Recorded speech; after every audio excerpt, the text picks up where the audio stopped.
3주제입니다. 이렇게 이제 차별과 배제의 일상 속에서 생활하시는 일하는 사람 모두의 권리 찾기를 어떻게 조직할 것인가를 놓고 먼저 최정우 실장님께서 말씀해 주시겠습니다. 자료집으로는 42페이지부터 시작하겠습니다. 네, 반갑습니다. 민주노총 미조직 전략조직실에서 일하고 있고요. 이름은 최정우라고 합니다. 별도의 PPT는 좀 못 만들었습니다. 그래서 자료집을 보면서 같이 얘기했으면 좋을 것 같고요. 자료집 42페이지서부터 47페이지까지입니다. 일단 제가 오늘 얘기하고 싶은 것은 좀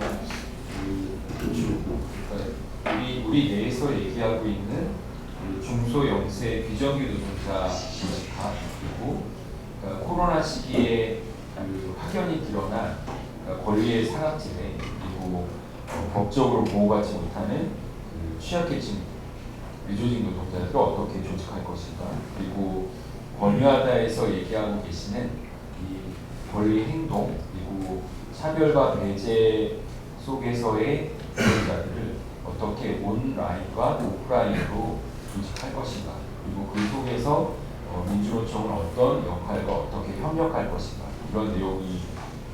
이런 내용을 좀 얘기를 할까 하고요. 43페이지 보시면 들어가며가 있습니다. 제가 고민했던 거는 일단 투쟁은 가장 낮은 일자리, 어렵고 내 생활을 바꾸고 내 일터를 바꿔야 되겠다라는 그런 투쟁이 지금까지 쭉 이어지고 있는 것이고, 가장 낮은 일자리의 노동계급의 투쟁으로부터 시작되는 겁니다. 그러면 당연히 중소영세 비정규 노동자들을 조직하고 함께하는 게 우리 민주노조 운동의 사명 아닌가, 이런 얘기를 좀 드리고 싶었던 거고요. 그리고 민주노총 창립, 그리고 민주노총 창립 이전, 그리고 우리 민주노조 운동이 추동하면서부터 이 중소영세 노동자, 그리고 잘 안 들으세요? 네. 중소영세 노동자 조직하는 일단 우리 민주노조 운동 진영의 제1회 과제이고, 수많은 논의가 있었습니다. 그러니까 84년도서부터 그리고 84년 이후 87 노동자 대투쟁 이후부터 지금까지 많은 논의가 반복되어 와 있는데, 그것을 이제 원론적 논의를 반복하는 것이 아니라 좀 새롭게 실질적으로 어떻게 조직할 것인지를 이제 운동을 벌여야 된다, 이런 말씀을 좀 드리고 싶은 거고요. 그리고 또 한 가지는 이제 우리 사회는 빠르게 변모하고 있습니다. 아까 타다 사례도 말씀해 주셨고, 그리고 이제 플랫폼 노동자를 얘기하고 있는데, 이런 기술 발전 속도와 노동 형태의 변모를 우리가 좀 따라가지 못하고 있는 거 아닌가. 그래서 따라가면서 새롭게 우리의 조직화 방식도 좀 변화해야 되지 않을까, 이런 말씀을 드리고 싶습니다. 그래서 사업장 중심의 조직화 사업을 넘어선 것을 한번 모색해보자. 그리고 중소영세 비정규 조직화는 업종, 직종에서 모범 사례들이 나오고 있습니다. 그래서 업종, 직종, 예를 들면 전국 업종 조직화, 직종 조직화에 대한 활성화를 어떻게 우리가 좀 들여다보고 이렇게 좀 지원할 것인가, 이런 고민을 좀 해봐야 되지 않을까 싶은 거고요. 아까 얘기했던 것처럼 코로나 시기에 드러난 사회 안전망, 고용 안전망, 사각지대 노동자들을 우리가 어떻게 또 대응하고 같이 함께할 것인가. 그리고 일 주제 때 말씀하신 것처럼 이 총연맹은 거의 산별노조와 다 돼 있는 거죠. 이 산별노조 운동에 올바른 발전 전략이 필요한 시기가 왔다. 그래서 지역위원회를 복원하고 협력 체계를 갖추어 나가는 것이 필요하다. 그리고 마지막으로 대공장, 그리고 대규모 공장, 그리고 대기업 중심의 짜여진 노조 활동을 극복하고 작은 사업장 노동자 조직화 사업을 본 궤도에 올려놓는 것은 바로 우리 민주노조 운동 진영의 혁신 사업 아닌가, 이렇게 말씀드리고 싶습니다. 두 번째는 그 진화하는 자본과 배제되는 노동자의 권리로 제목을 달았는데 그 사실 그 아까 타다 얘기가 나온 겁니다. 타다가 그 온갖 그 보수 경제 일간지에서 타다를 이제 시장에서 퇴출시키는 것을 신기술을 받아들이지 못하는 구태의연한 것이다 이렇게 썼어요 기자들이. 근데 역으로 그 우리가 이렇게 봤을 때 그 타다를 혁신과 신기술로 위장합니다. 그런데 그 속에서 노동권을 보장받지 못하고 있는 거죠. 그러니까 이 노동권을 보장받지 못하게 하고 원청의 사용자성을 감추는 것을 바로 혁신과 신기술로 위장하고 있지 않은가 이 말씀을 드리는 것이고 아웃소싱과 노동의 디지털화가 혁신으로 둔갑하고 권리와 차별을 피해가려고 하는 이런 것이 있다라는 것들을 말씀드리고 싶은 것입니다. IMF 이후에 진화를 거듭하면서 노동자를 분전시키고 노동법을 배제하고 그리고 사용주의 책임을 노동자에게 전개하고 사용주의 책임을 은폐하는 것이 지금의 흐름이고 각종 지표에서 보듯이 지금도 그 나아질 기미를 보여주지 않고 있다. 이러한 현실에서 어떻게 그 자연사업장 노동자를 조직할 것인가. 그리고 두 번째는 아까도 말씀하셨듯이 1953년에 제정된 근로기준법입니다. 두 차례의 그 5인 미만 같은 경우에는 그 합법 판결이 2번이나 난 것이고요. 그리고 아까 근로기준법 2조도 거론하셨지만 지금은 이 근로기준법이 우리의 근로기준을 세우지 못하는 법이 되고 있다. 이렇게 이제 보고 있습니다. 그래서 이 법이라든가 내지는 노동자들의 권리를 보호할 수 있는 전반적인 이 법 제도 개선이 여기 계신 분들 그리고 우리와 함께 힘을 모아서 한번 요구를 다듬고 세게 한번 투쟁을 해야 되는 거 아닌가 이렇게 말씀드리고 싶었던 거고요. 마지막은 이 작은 사업장 노동자의 특징은 다 아시다시피 그 높은 이직률입니다. 일단 최근에 이제 저 서울 디지털 산업단지 이제 또 2차 그 실태 조사 중이긴 한데 재작년에 했을 때 채 2년이 안 되는 한 1년을 좀 넘는 이런 단기 근속 높은 이직률을 자랑하고 있어서 유목 노동은 여전하다. 그리고 또 마지막으로 말씀드리고 싶은 것은 입직 자체가 그 파견회사라든가 인력소 개소를 통해서 자기의 노동을 내가 일할 곳을 결정할 수밖에 없고 그 노동 시장 내에서 계속 반복하는 겁니다.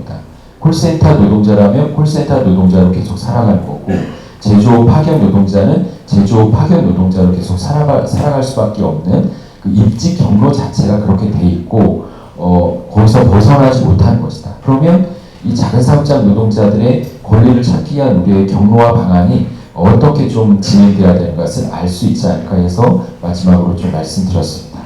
44페이지 보시면 그 코로나 시기에 확연히 드러난 그 권리의 사각지대 노동자인데요. 저희가 주목하는 것은 그 도심제조 노동자와 그리고 돌봄 노동자 그리고 특수고용 노동자, 콜센터 노동자를 좀 주목을 하고 있습니다. 도심제조 노동자는 여기 얼마 떨어지지 않은 이제 종로주얼리가 있지 않습니까? 거기는 그 의무가입 사업장이에요. 그러니까 그 고용보험이 그러함에도 불구하고 고용보험 가입률은 50%가 채 되지 않는 고용보험을 가입하면 사업주가 세금 폭탄을 맞는 걸로 이해를 하는 거죠. 그리고 여전히 2020년인데도 월급을 현금으로 월급 봉투에 현금을 넣어서 주는 그런 업종의 특성이 있다. 음성화되고 뭔가 드러내지 않으려고 하는 것들을 지금까지 양산했다라는 것 그런 것이 있습니다. 재화나 봉제도 거의 이제 그런 형태인데요. 이것은 작은 사업장 노동자들은 그 산업 정책과 그리고 대정부, 그 지방 정부의 요구를 함께 가면서 사용주에게 요구해야 될 것과 그리고 정책적으로 요구해야 될 것을 결합시켜서 가는 게 맞지 않을까 이렇게 스스로들 얘기를 하고 있습니다. 그래서 그 조그만 사업장에서의 본인들의 근로조건 개선이 아니라 그 지역의 업종, 직종에 있는 노동자들의 노동 조건을 개선을 하는 것이 바로 우리가 해야 될 일이다. 이렇게 얘기를 하고 있는 거고요. 도움 영역은 아까 실업과 취업을 반복하는 것, 그리고 공공 영역임에 불구하고 코로나 시기에 온갖 편법들이 다 들어가고 있습니다. 그 공공성에 있긴 하지만 그것이 거의 규율되고 관리되고 있지 못하는 것이 너무 많습니다. 그래서 전면적으로 우리의 요구를 재정돈해서 보여줘야 된다. 콜센터도 저임금에 원청은 그 은폐돼 있고 계속 그 합법 파견이나 내지는 그 도급으로 위장되면서 콜센터 노동자들의 노동 조건이 계속 하락되었던 과정. 그 속에서 코로나의 방역도 굉장히 취약해져 버린 이런 것들이 다 드러나 있습니다. 이걸 우리가 어떻게 해소할 것인가 이런 겁니다.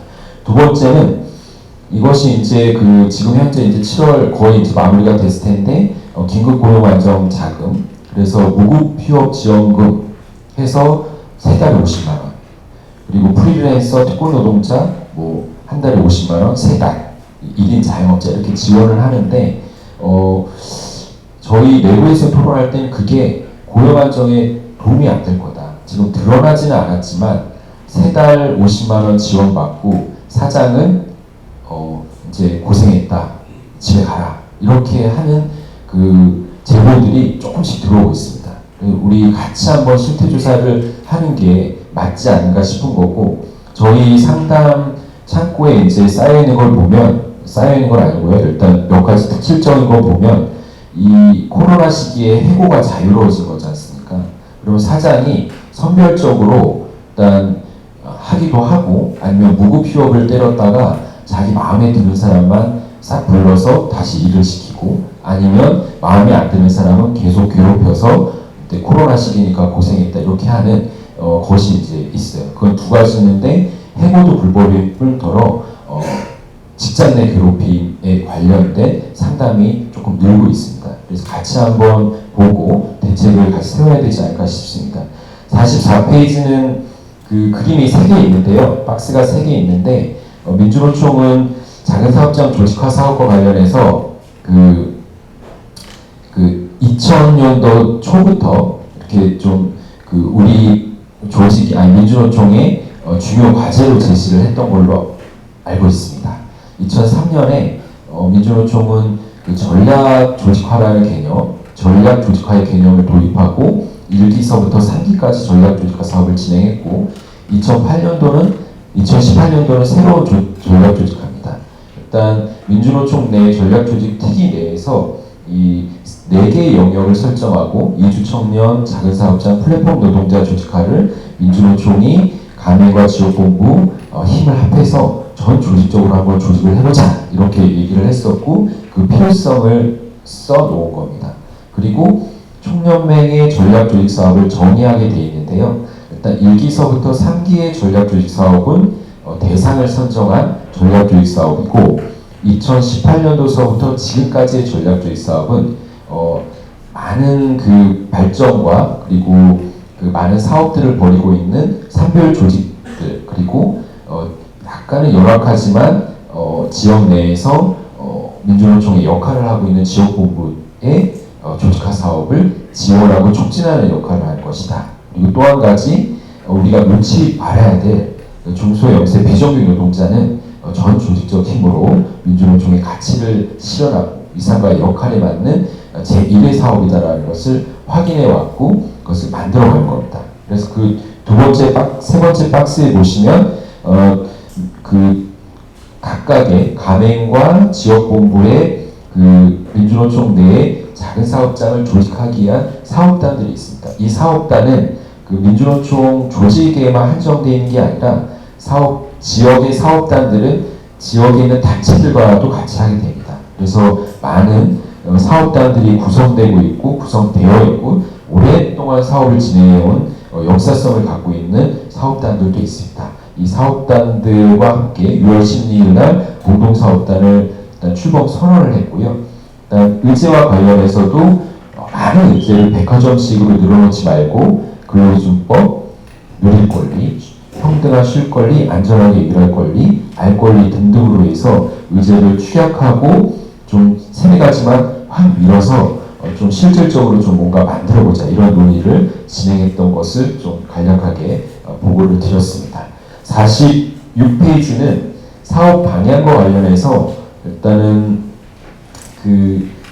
이제 하반기에 이어진 저택 사법 입법 쟁취 투쟁과 함께 근로기준법 확대 적용 전면 투쟁을 좀 벌일 계획이 있는데 상반기 코로나 때문에 사업이 좀 쭉 늘어지고 있습니다. 그리고 좀 다 아시겠지만 민주노총의 지금 현 약간 좀 혼란한 상황 속에서 사업이 좀 약간 정체되어 있는 상태에 있다 이렇게 보시면 될 것 같고요. 그렇지만 8월 중반부터 다시 좀 총의를 모아서 전태일 사법과 근로기준법 그리고 중소 작은 사업자 노동자 조직화 사업에 다시 한번 집중할 예정이 있다는 것 말씀드리고요. 이런 경로로 해서 지역에 있는 상담 역량 그리고 중소영세사업장 조직화 사업단들과 힘을 모아서 기존에 조직되어 있는 가맹조직과 지역본부와 이런 체계로 해서 사업을 하겠다 이런 내용입니다. 46페이지입니다. 일단 좀 결론으로 가고 있는데요. 권리찾기 유니온 권유하답니다. 그래서 다시 한번 좀 유니온을 한번 생각해 보게 됐어요. 그래서 유니온을 떠올리면 그래서 이제 네이버 지식인을 쳐봤더니 유니온은 공동체, 단결, 연합체를 뜻한다고 하고 또 한쪽으로 노동조합을 얘기를 합니다. 그러면 제가 생각했을 때 유니온은 일하는 사람들의 단결체이자 공동체라는 생각이 드는 겁니다. 그 속에서 노동조합으로 지금 우리 사회에서 노동조합으로 조직하기 힘든 일하는 사람들의 권리를 찾기 위한 연합체이고 공동체이다 이런 의미로 저는 이해를 합니다. 그래서 말씀하신 것처럼 그러한 노동조합 조치할 수 없는 노동자들의 권리 행동의 운동장을 만들고 그 속에서 권리 행동 운동장으로의 초대 권리 행동 운동장을 스스로 만들고 구축해 나가는 그런 의미이지 않을까 이렇게 봅니다. 권리찾기 유니온은 그리고 그 속에서의 각종 플랫폼, 소통 네트워크 그리고 실천 이것을 이야기한 것 같습니다. 저희는 일단은 작은 사업장 조직화와 관련돼서는 우리 운동 진영이 집중해야 되고 힘을 다시 한번 모아야 된다 이렇게 봅니다. 그래서 아까 얘기한 것처럼 요구와 의제에 대한 아까 이제 법과 관련해서 노조법 2조, 근기법 2조, 그러니까 근로기준법 2조, 그리고 각각의 이제 사회 안정망과 관련해서 토론을 했는데 우리 의제와 법제도에서 요구를 집약해서 다시 한번 큰 투쟁을 좀 한번 캠페인을 벌여야 되지 않을까 이런 것이고 그 속에서 개입력 강화를 1차 과제로 좀 사업을 좀 벌려보자 이런 것을 이야기하고 싶습니다. 그리고 두 번째가 관성입니다. 그리고 지금 현재 작은 사업장 조직화는 우리가 지금 생각하고 있던 그런 방식으로는 조직이